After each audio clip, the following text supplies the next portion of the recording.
Now, if you ask me, there's something uniquely compelling about a cult in a fantasy story. That unwavering devotion, the secrets they hold, and the lengths they go for the twisted ideals. Getting that feeling onto the page can be incredibly tough though. Trust me, I've been there, filling notebooks with cult lore that never quite translated into a gripping story element. But what if you could unlock this secret to creating a cult that genuinely obsesses your readers? A group that feels deeply disturbingly plausible.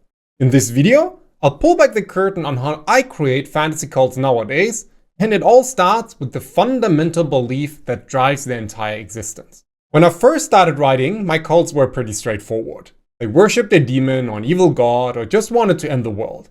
And honestly, they felt about as deep as a puddle. They truly were just bad guys in fancy robes. The problem with that approach is it leaves your readers asking, but why? Why would anyone follow this?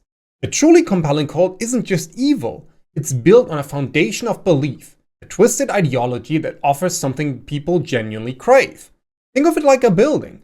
The foundation is just a flimsy cardboard, the whole structure will eventually collapse under the weight of your story. My cults only started working when I dug into the why behind their worship, the core idea that made them tick. I used to just pick a random evil god and call it a day. But then I realized real beliefs, even twisted ones, don't form in a vacuum. They grow from something missing, something broken.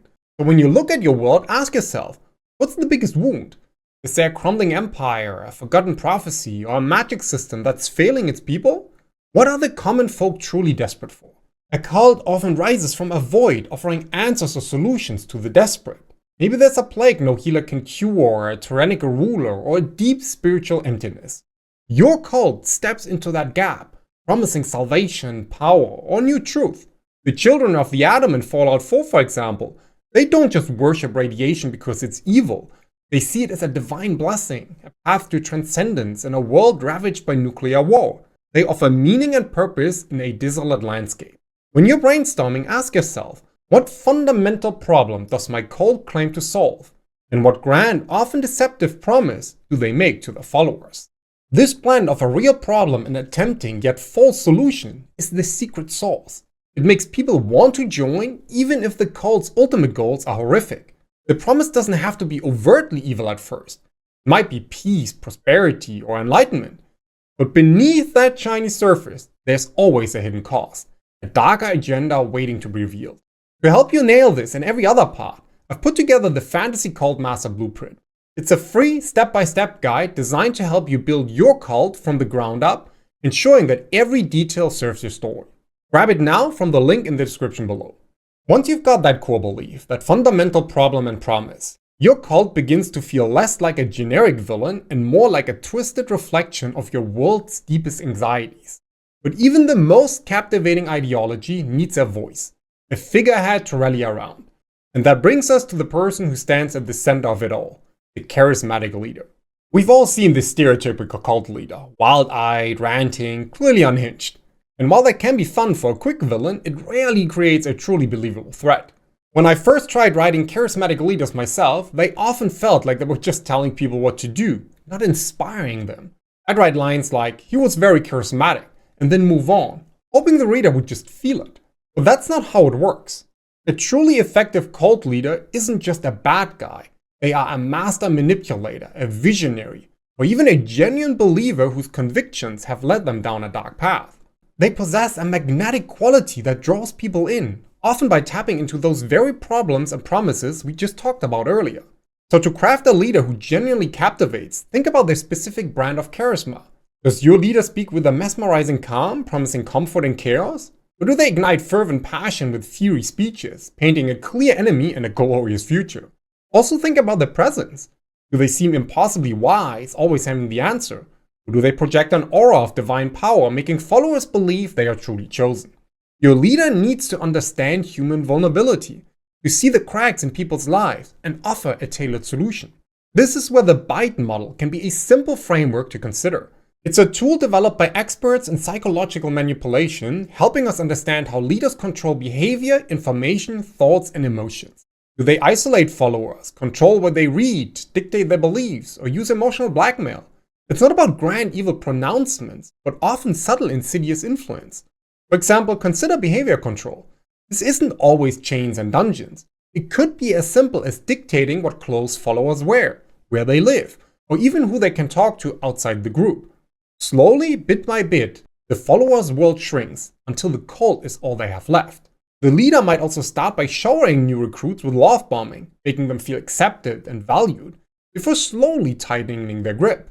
Understanding this dynamic, the dance between the leader's power and the follower's needs, transforms your cult from a simple obstacle into a profound character dilemma. But what about the people who actually fall for it? Why would anyone willingly step into such a world? That's where we need to turn our attention to the very human reasons why people join. Now, for a long time, I used to think only the weakest people fell for cults. But that's not true. Often it's the most idealistic, the most hopeful, or simply those who feel truly lost. They are looking for answers when the world has given them none. I mean, think about it. Have you ever felt like an outsider, misunderstood, or like your talents weren't truly seen? That ache for acceptance is incredibly powerful. The truth is, people join cults for deeply human, often relatable reasons. They aren't just empty vessels waiting to be filled with sinister ideology. They are seeking something, and the cult offers a twisted answer. So to make your cult truly resonate, you need to understand the individual threads that weave into the larger tapestry of their devotion. It's about more than just the leader's power. It's about the follower's need. But with that said, how do you make their motivations feel real, not just like a convenient plot point? Well, first, consider the vulnerabilities in your world again. Is there a widespread poverty, a devastating war, or a sense of existential dread? People seeking escape from a bleak reality are prime candidates for a cult. Second then, think about the powerful draw of belonging. Cults offer a strong sense of community, a family where everyone is understood and accepted. They provide a clear identity, a place where individuals feel seen and valued, often for the first time. Now this might come through shared meals, communal living, or a new name that signifies the follower's rebirth into the group. Lastly then, a cult offers a clear purpose, a mission that feels grand and important. Whether it's ushering a new age, fighting a perceived evil, or achieving a higher state of being, this purpose gives life meaning. Not all followers are fervent fanatics from day one, of course. Some are true believers, yes, but others might be coerced even, or simply looking for a meal, a roof over their head, or protection. The Sith in Star Wars, for example, often preyed on Force sensitives who felt abandoned or misunderstood by the Jedi, offering them a path to immense power and a clear purpose in a galaxy they perceived as chaotic or unjust. When you understand these varied motivations, your cultists transform from faceless drones into complex characters, each with their own story of how they ended up in such a place. But once they're in, how does the cult keep them there? How does the cult solidify that devotion and turn belief into action? Well, that's where the cult structure and rituals come into play. Initially, I just imagined cults gathering in dark caves for secret ceremonies. And that is part of it, sure. But a cult that actually works has a living, breathing structure. It's like a complex machine with gears and levers that ensure loyalty, enforce rules, and drive its agenda. If you only show the dramatic, you miss the insidious, everyday power that makes a cult truly chilling. You see, the real power of a cult often lies in the quiet, repetitive actions that slowly reshape a person. Like a river carving a canyon, not with one huge flood, but with countless drops over time. So to give your cult this depth, this sense of a functioning, oft-terrifying organization, start by mapping out the hierarchy. Is it a flat structure where everyone is equal, or are there layers of initiation, secret knowledge, and escalating power? How do members progress through the ranks? What do they gain with each step, and what new secrets are revealed? This layered approach creates investment, because people work harder when they believe there's more to discover, deeper truth waiting for them. Next, consider the rhythm of their lives too, the mundane alongside the macabre, because not every day is a blood sacrifice. So what are their common practices? Do they have daily prayers, communal meals, specific tasks assigned to different ranks? These routines reinforce their beliefs and create a shared identity. Maybe they have morning chants that reaffirm their loyalty, or communal labor that builds shared purpose. These aren't just for show, they are designed to solidify belief, test commitment, or even bind members through shared transgression.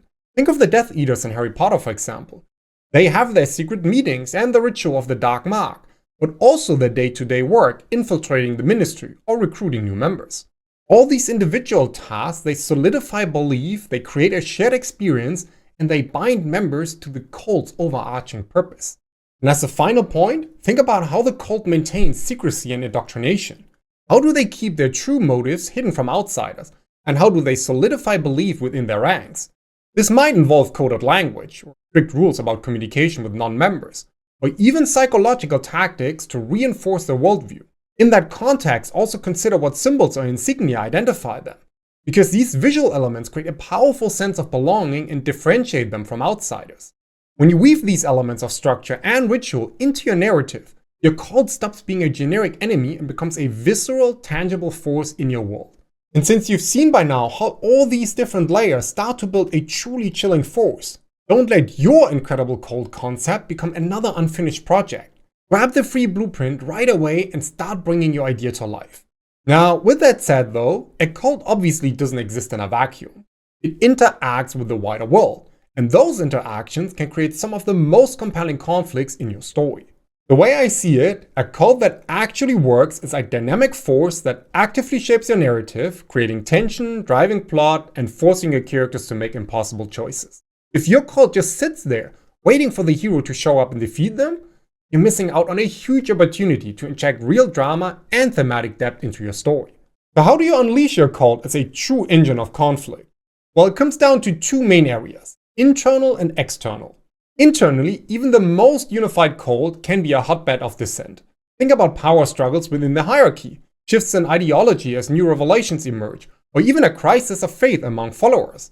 Maybe a high-ranking member begins to question the leader's sanity, or a new faction emerges with a slightly different, more extreme interpretation of the cult's prophecies. These internal fractures can create unexpected allies for your protagonist, or reveal new layers of complexity within the cult itself, showing that even within a seemingly united group, human drama still plays out. Externally then, how does your cult interact with the wider world? Are they a hidden menace, subtly pulling strings from the shadows, or an overt threat, openly clashing with established powers? Also, do they operate through political assassinations, economic sabotage, or by slowly converting key figures in power? The Scarlet Crusade in World of Warcraft is a fantastic example here. They began with a noble goal, fighting the Scourge, but their fanatism twisted them, leading to internal purges and making them a threat to both their original enemies and former allies. This kind of nuanced external conflict adds layers to your world, showing that the lines between good and evil are rarely as clear as they seem. The most overlooked and arguably most powerful way to use your cult is as a symptom of world decay. Because cults don't rise in times of prosperity. They flourish when the world is broken, when people are scared, disillusioned, and looking for meaning. That's your opportunity.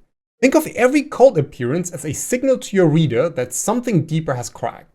The empire in charge might still stand, but faith in its systems has already collapsed. Or the leaders of the official religion have grown silent, leaving the people hungry for something, anything to believe in. And that's where the cult is waiting. Let them be the first sign that your world is shifting. Because when cults appear, they don't just promise change, they prove that change is already happening. But with all this covered, what if your incredible world and chilling cult still get lost halfway? Well, often that means you're facing a structure and not a story problem anymore. And for that, I've built a simple emotional first framework that solves this step by step. I use it in every story now, and it's how other writers have started to make real progress too. So watch this video here next.